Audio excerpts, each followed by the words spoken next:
So today we're going to talk about public safety. And with us today is a public safety expert.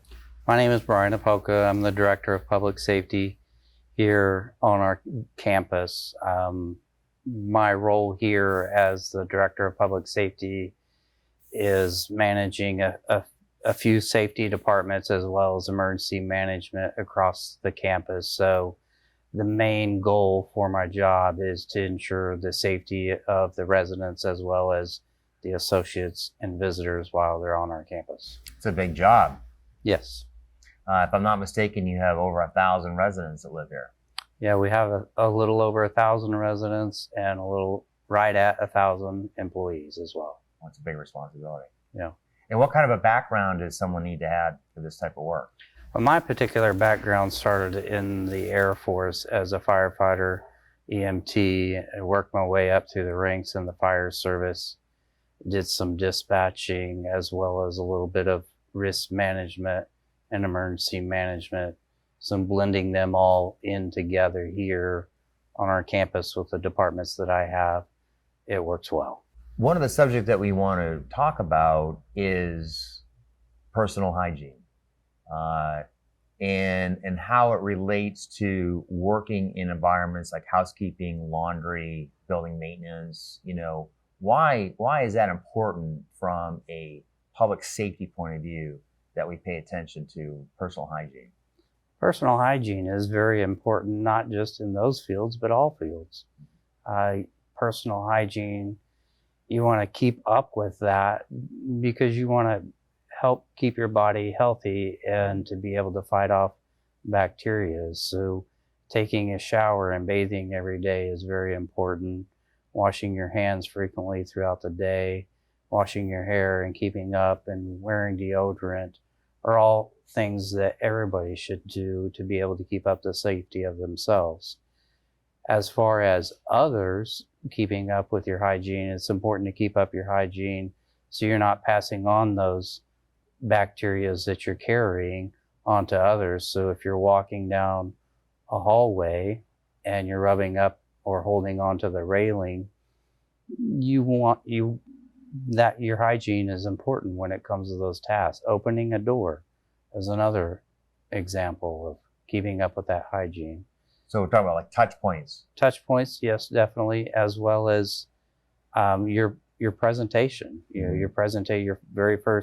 your general impressions with others is another important thing. When you're providing a service, that first impression needs to be a great impression. And if you're not keeping up with your hygiene, right, you're not keeping up good with those first impressions.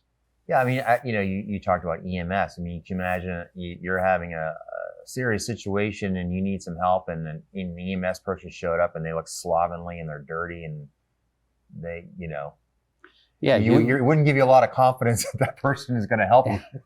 Exactly. And, we do have an ambulance service here, yeah. And that is a point of concern. If that first impression that patient has of you is trust.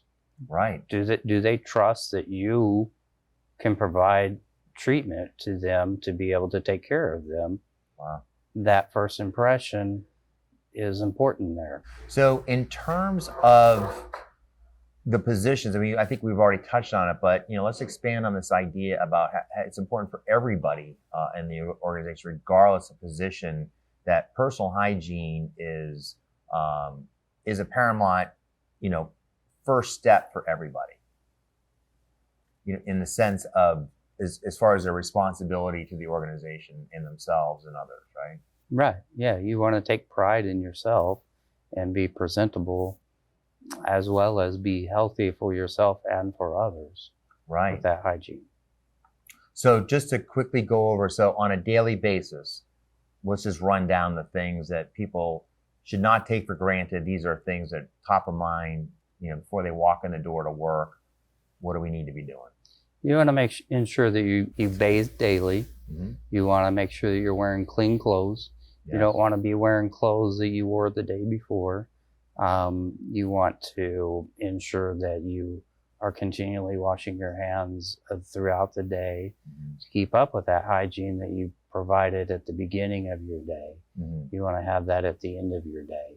Sometimes it's good, depending on your role, like if you're working in housekeeping or laundry, those types of services, it's good to bring a second pair of clothes with you in case during your role of the day you get you get your clothes soiled or something, or get them contaminated.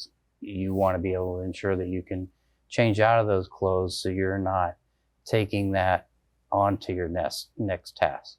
Let's talk about as far as personal hygiene and taking care of yourself. So what happens, if I cut myself or I'm not feeling well in terms of my job?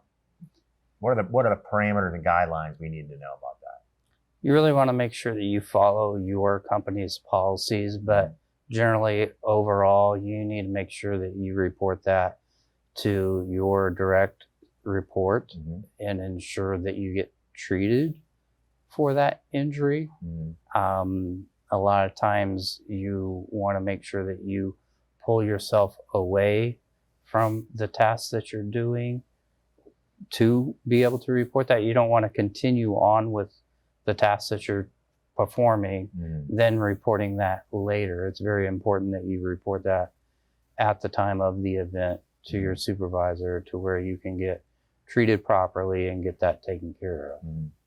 What about people that aren't feeling well at work? I mean, what are the things that, from a management point of view, that staff should be aware of if they're not feeling well during the day, and what steps should be taken?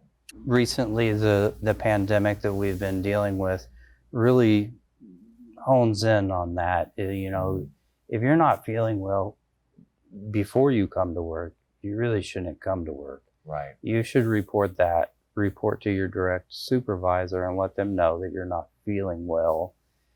Because if you come into work and you're not feeling well, then you are making those around you susceptible of what you may have going on. So you don't want to pass that on in your department.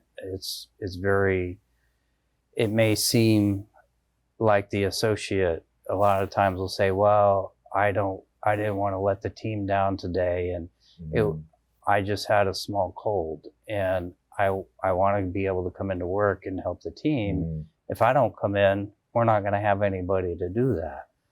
But if you look at the bigger picture of that, if you come in, let's say you have the flu and you're just feeling just generally weak and a low-grade fever, and you come in because you don't want to let the team down, well, 2 days later, you're going to have 5 or 6 people on your team that are not going to be there. So you have to not only think about yourself and taking care of yourself, because if you can't take care of yourself, it's very difficult to take care of others. So I think that's a very important thing that people need to realize and think about before just coming into work when they're not feeling well. If you're at work and this happens, you really should touch base with your supervisor, get yourself removed from that environment as soon as you can.